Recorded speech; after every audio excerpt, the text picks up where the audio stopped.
बिस्मिल्लाहिर्रहमानिर्रहीम। अस्सलाम वालेकुम।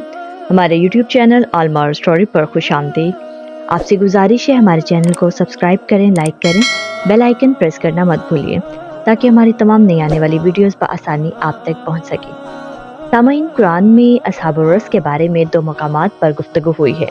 पहला मकाम सूरत काफ की आयत नंबर 13 है।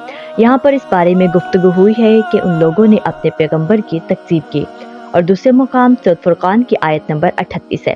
इसमें बयान हुआ है कि अस्हाबुर रस की हलाकत और इन पर शदीद अजाब का आना कौम आदो समूद की मानिद है कि वह अज़ाब इलाही की बिना पर तमाम के तमाम नाबूद हो गए। लफ्ज़ रस का इशारा पानी के कुएं या पानी की नहर की तरफ है जो अस्हाबुर रस की सरजमीन पर थी। अस्हाबुर रस की हकीकत और इन पर अजाब की इल्लत के बारे में मुफस्सिरीन के दरमियान इख्तिलाफ़ी नज़र पाया जाता है। हम यहाँ पर इस इख्तिलाफ को बयान करने से चश्मपोशी करते हुए इनकी वो दास्तान नकल करते हैं जो हज़रत इमाम रज़ा अलैहिस्सलाम ने हज़रत अमीरुल मोमिनीन अली अलैहिस्सलाम से नकल फरमाई है। हज़रत नूह अलैहिस्सलाम के बेटे याफिस ने तूफ़ान नूह के बाद एक चश्मे के किनारे सनोबर का एक दरख्त काश्त किया। इस दरख्त को शाह दरख्त और इस चश्मे को दोशाब कहते हैं। ये लोग ज़मीन की मशरिक की जानिब आबाद थे। इनके 12 देहात थे जो एक नहर के किनारे पर वाक़या थे। इस नहर को रस कहते थे। बाद इस बात का एहतमाल देते हैं कि इससे मुराद नहर अरिस है जो आज़रबाईजान के शुमाल में वाक़या है। इन 12 देहातों और शहरों के नाम अजब के 12 महीनों के नामों से मारूफ और मशहूर थे। इन लोगों के बादशाह नमरूद के नवासे तरकूज बिन गाबूर का दारुल खलाफा असफंदार था। सनोबर का असली दरख्त और मज़कूरा चश्मा इसी शहर में था। इसी दरख्त के बीच से दूसरे शहरों और देहातों में दरख्त लगाए गए थे जो बढ़ते हुए बड़े हो चुके थे। वो जाहिल कौम इन दरख्तों को अपना खुदा मानते थे। इस चश्मे और नहर से पानी पीना अपने और अपने हैवानों के ऊपर हराम कर रखा था। जो कोई भी इस नहर या चश्मे से पानी पीता वो उन्हें तख्तादार पर लटका देते और कहते, ये पानी हमारे खुदाओं के लिए आबे हयात है, किसी को इससे फ़ायदा उठाने का कोई हक हासिल नहीं है। वो लोग साल के हर महीने में एक दिन ईद मनाते थे। इस दिन अपनी अपनी बारी पर इन 12 दरख्तों में से किसी के पास आते और उसके नीचे गाय ज़िबा करते और एक लंबा चौड़ा जश्न मनाते, आग जलाते। जिस वक्त आग का धुआं इस कदर ज़्यादा हो जाता कि आसमान दिखाई ना देता तो वो लोग इस दरख्त के सामने खाक पर सजदा रेज़ हो जाते, इसकी पूजा पाठ करते, फिर वो गिरियाव जारी करते, इस दरख्त को पकड़ते। जिस वक्त वो लोग शैतानी हवा से इन दरख्तों की शाखें हिलती हुई महसूस करते तो वो ये कहते कि दरख्त कह रहे हैं कि ए मेरे बंदो, मैं तुमसे राज़ी हूँ। उस वक्त वो लोग खुशी से शराब नोशी करते, ऐशो नोश और साजो आवाज़ में मसरूफ़ हो जाते और खूब अयाशी करते। इसके बाद अपने अपने घरों की तरफ लौट जाते। ये कौम गुनाह और बुत परस्ती, जिन्सबाजी, लोंडेबाजी की गुमराहियों में मुब्तला थी। अल्लाह ताला ने इस गुमराह और भटकी हुई कौम के लिए हज़रत याकूब अलैहिस्सलाम की नस्ल से एक पैगंबर भेजे। बाज़ रवायात में है कि उनका नाम हंज़ला था। खुदा के ये पैगंबर साल हर साल इस कौम के दरमियान रहे।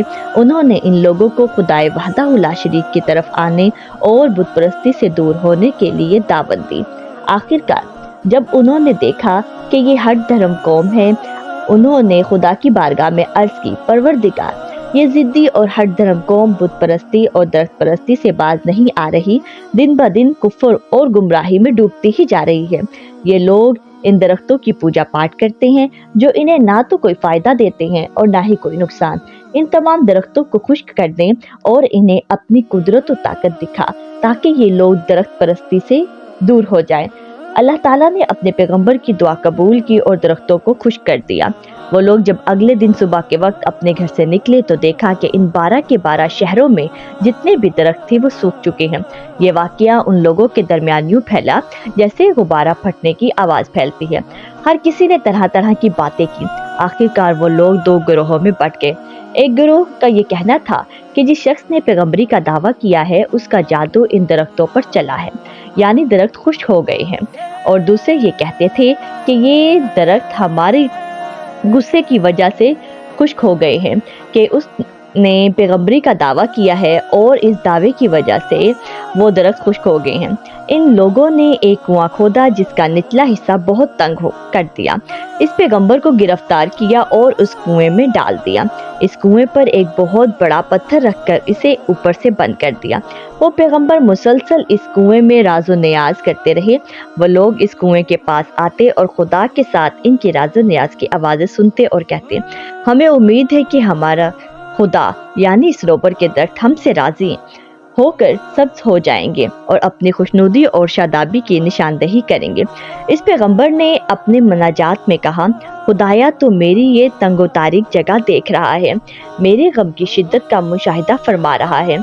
मेरी कमज़ोरी और नातवानी पर अपना लुत्फ़ करम कर, जितनी जल्दी हो सके मेरी दुआ कबूल कर और मेरी रूह कब्ज़ कर ले। वो खुदा का पैगंबर इस हाल में इस कुएं के अंदर मर्तबा शहादत पर फाइज हुआ। इस दौरान अल्लाह ताला ने हज़रत जिब्राईल अलैहिस्सलाम से फरमाया, इस कौम को देखो कि मेरे हल्म ने इसे मगरूर बना रखा है और अपने आप को मेरे अजाब से महफूज समझते हैं और मेरे अलावा ये दूसरों की पूजा पाठ करते हैं। इन लोगों ने मेरी तरफ से भेजे हुए रसूल को कत्ल कर दिया। मैंने अपनी इज्जत की कसम खाई है कि मैं इनकी हलाकती को दुनिया वालों के लिए निशानी इबरत बनाऊंगा। इनकी ईद का दिन आ पहुंचा। सब लोग सनोबर के दरख्तों के नज़दीक इकट्ठे हुए और जश्न मनाना शुरू कर दिया कि अचानक सुर्ख आंधी ने इन्हें अपनी लपेट में ले लिया। वो सब खौफ के मारे एक दूसरे से लिपट गए और किसी पनाहगाह की तलाश में थे। अचानक उन लोगों को मालूम हुआ कि वो जमीन के जिस हिस्से पर भी पाँव रखते हैं वो पत्थर की तरह सख्त और आग की मानिंद शोला और गर्म है। इसी शदीद सूरत हाल के दौरान उनके सरों पर स्याह घटाएं छा गई। उन बादलों के दरमियान से आसमानी बिजली ने आग बरसाना शुरू कर दी। आग की यूं बारिश हुई, इसकी वजह से उनकी लाशें पिघले हुए तांबे की मानित होगी।